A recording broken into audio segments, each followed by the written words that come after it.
Hey, what's up?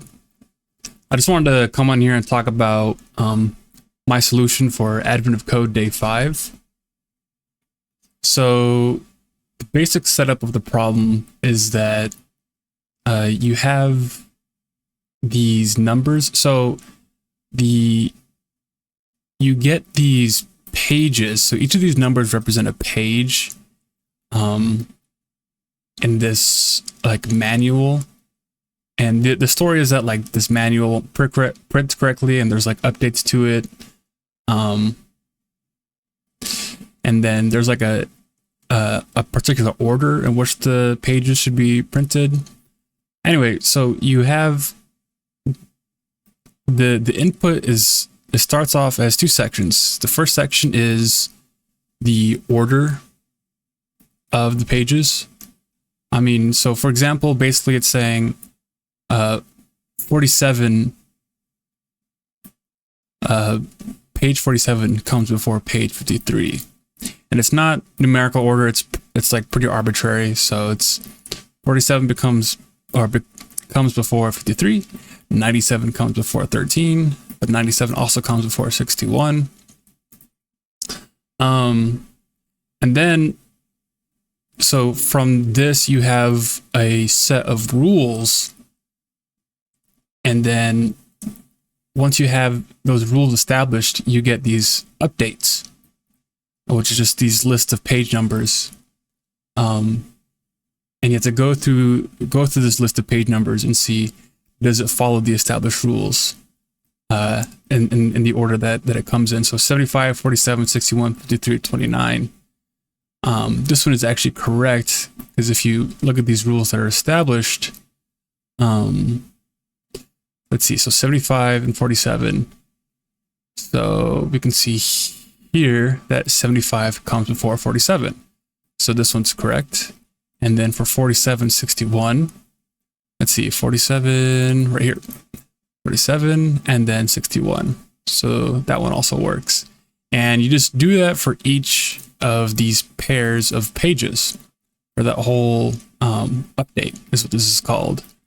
And then some of them do break the rules. So let's see. Second and third also correct. So the fourth update, as it says here, the fourth update is not in the correct order. It would print 75 before 97, and that violates one of the rules. It's the same thing with the fifth update. 61, 13, 29 is not in the correct order, since it breaks the rule of 29 and 13. So I already wrote up my solution for this, and I've passed this. And so to visualize things maybe a little easier. Okay, so first of all, my approach to this was to basically make a dictionary of rules, just making a hash map of each of these page numbers, which each of these being the key and the value just being a list of pages that can come after it. So for this example, let me open up my solution here. I already typed in the example input. So let's come down here. Or this. For key value in rule map.items, print k plus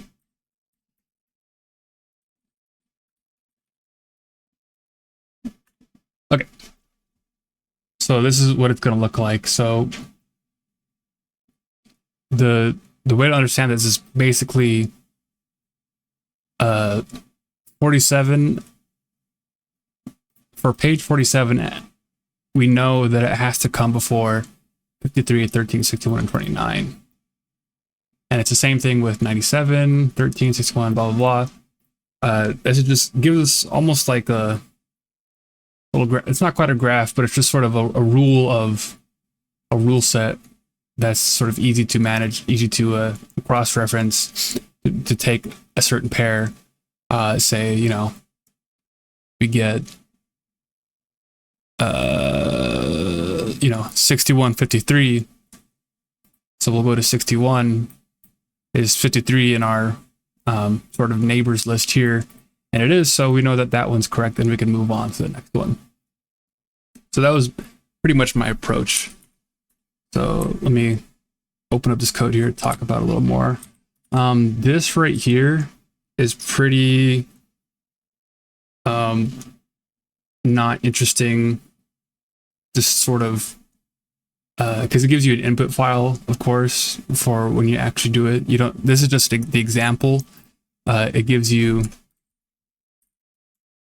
a large file of a much bigger database to work with, much bigger problem space to work with. And this is just how pretty basic, pretty not interesting way of how I opened up the file and just accounted for things like the new line white space, because there's going to be a delimiter of just an empty line of nothing that will that'll say, okay, these are the rules and these are the updates. So I'll put that there. And this is just the example problem set that's given in the write-up. So yeah, so this is how I'm actually building my my rule map set. So we're gonna go through each of those rules as we saw earlier, like this. And so we're gonna have it's gonna be a list of strings.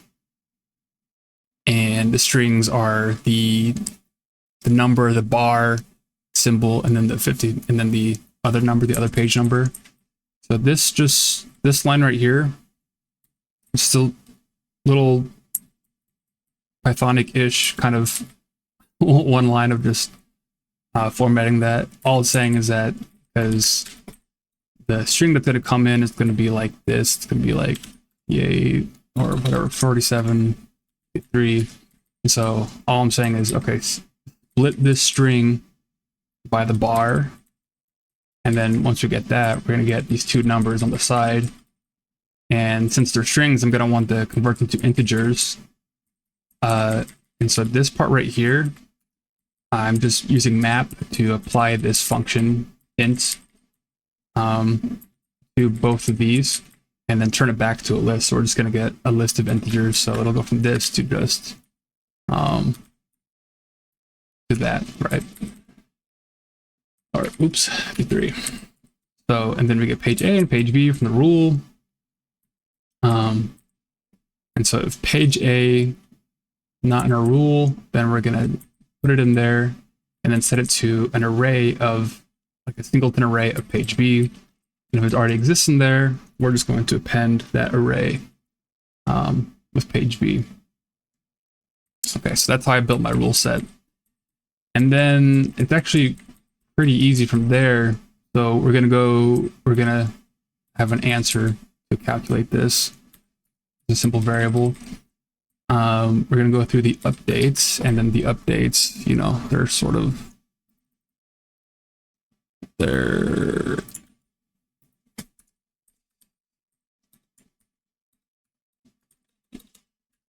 whatever. It's the same thing where it's going to be a string. What it comes in as is like I think it's like, you know, 75, 47, 61, 53, 29, for example. That's the first one. It's just, this is just, you know, as a string piece of data, and then split it by the commas, and then again apply the integer type to it and turn it back to a list. So it'll actually come back to just a regular array of integers. And then another big thing is I wrote this function, this isValid function, that'll go through that update, cross-reference it with a rule map. And if that's the case, so the last part of the question is for each of these update lines that are correct, that are in the correct order. We got to get the middle number, and then of each of the right ones, and then sum that up, and then that's what it's asking for. I think that's just like a easy way of showing that you did it correctly. So okay, let's talk about this is valid function. So this part right here, the values it's going to do are going to go through 1, 2, 3, 4, 5, 6. It's not going to start at 0. It's going to start at 1 because I'm going to need to compare two things at once. And so this is just kind of a little trick I've learned to do, is to do 1 through the length of the actual array that we're looking at. And so we'll have I minus 1 and I get that pair from the array that we're looking at. And so if this first page is not, this is actually how we're going to cross-reference it. If this first page is not in our rule map, then it's broken with the rules, and we say this is false. And if page B is not in the value of when we pass in the key of page A to our dictionary, or sorry, if it is, then it didn't break any rules, and then we continue on with the next one. Otherwise, it's false, and then we'll return true at the end there. So this first part actually works. I'll make sure I got rid of that one section. Yeah, don't need this anymore. So, and the answer that I got for the example is correct, and so that's how I know it worked, and I solved the puzzle with that. Okay, and then, so now we'll talk about part 2. And part 2, it was a little trickier, quite a bit trickier actually. So now for each of the incorrectly ordered updates, so all the ones that broke, so each of these arrays of integers that broke the rules, now that's one we're going to look at. It wants you to fix them, so it's to take these numbers and rearrange them in such a way that it doesn't break the rules. And the solution that I came up with is probably not the best solution, but it did work. And that's kind of the nice thing about advent of code, is that you're just trying to get the solution. You're not, it's not about the optimization, even though that's something that a lot of people do focus on. So let me just open up my solution for what I did. Yeah, let's go with the example values. So yeah, we're getting, it's a lot of the same stuff. So this is the same way that we made the rule set, the rule dictionary, and then again we're going to go through each update, format it, and then so if this update breaks rules, if it's not valid, we're going to get the update, if it was put in the correct order, the fixed update, by passing it into this function that I created called fix order. So yeah, put in the update and the rule map, and then and it was the same thing where you got to get the sum of the middle values of those arrays that you fixed the order of. And so that's all this line is doing, is get the middle value, which this, I didn't talk about the last one, but this is a pretty easy way of doing it. Just take the length of the array, half it by 2, and then pass that into as an index to the array itself, and then you'll get the middle value, in case you didn't know. So, okay, so yeah, let's talk about this fix order function. It's just the real meat of it. So you might see that the form of it is pretty similar. to the other function that we were looking at, the isValid function. And so what it's doing, it's the same thing where we're going through each pair in the array. And if I kind of fixed the logic to be better because I actually don't like it here. But anyway, if page A not in our rule map, what we're going to do is we're going to pop off that problematic page. We're going to take it from the array and then put it to the back. And it's the same thing with page B. In this case, if page B is not in our rule map with the given key of page A, we're going to take page A, pop it off, and put it to the back. So I'll go ahead and draw out what that looks like with an example. So yeah, the example.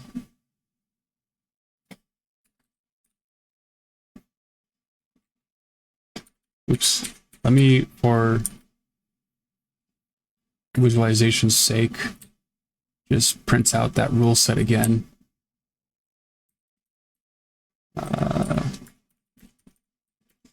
And let's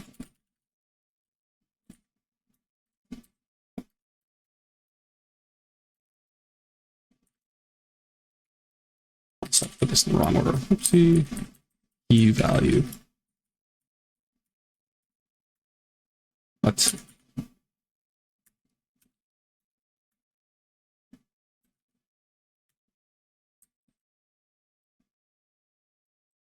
oh, oops.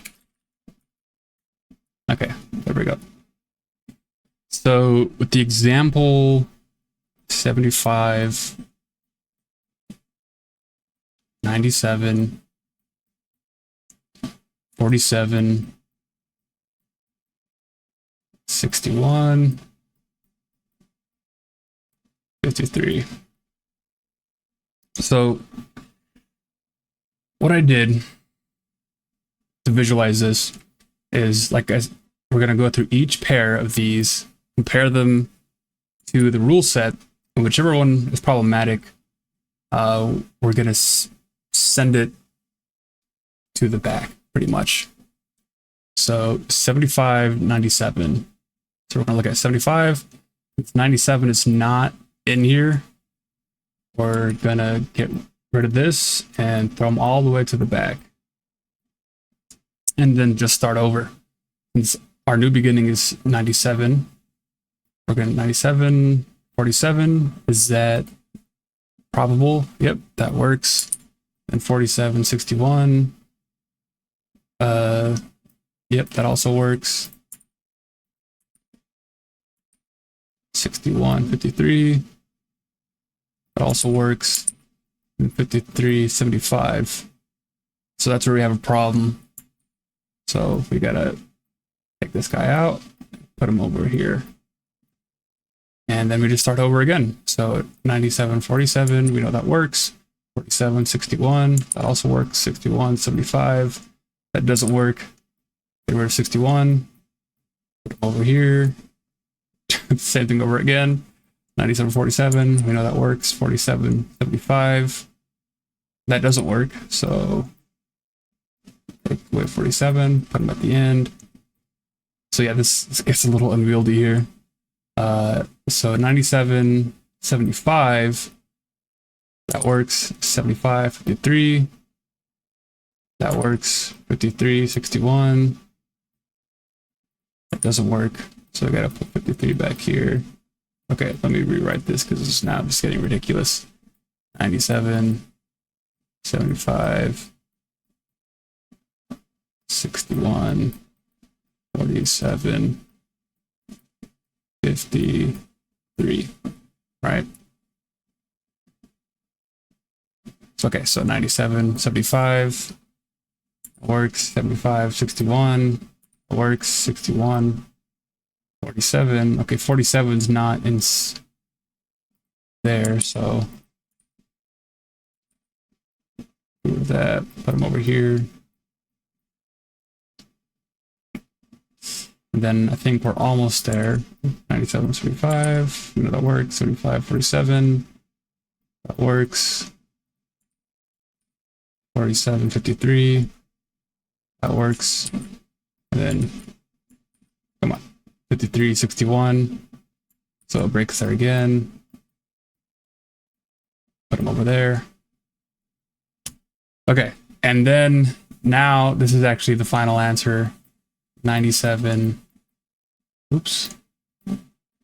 Sorry, my handwriting is super good with, oh my gosh, with the drawing by mouse.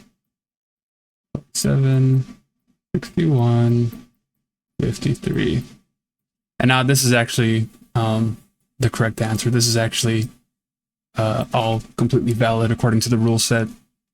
And that's, I'm a visual person, so that kind of helps me understand it better, so maybe it'll help you.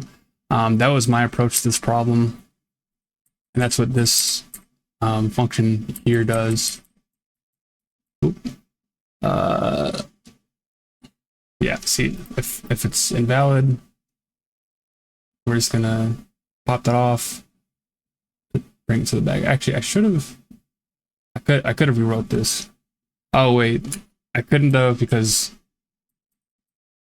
if page A is not rule map, we got to do this. I can't have this in one or, because since page A is not in the rule map, actually I don't think I could.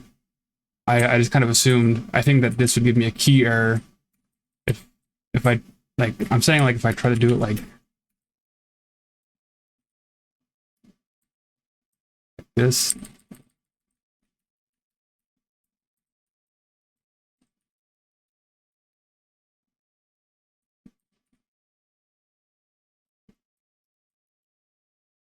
Like that, I think this might error out on me.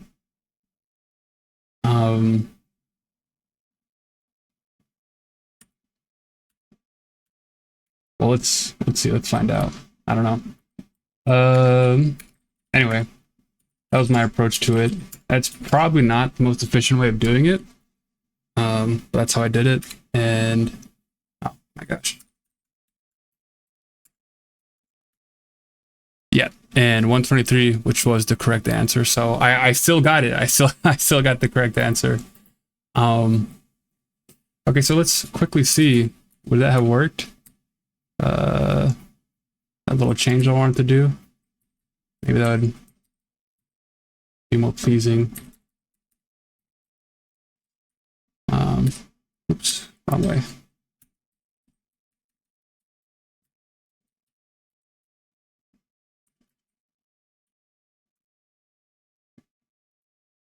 Zoom out a little bit.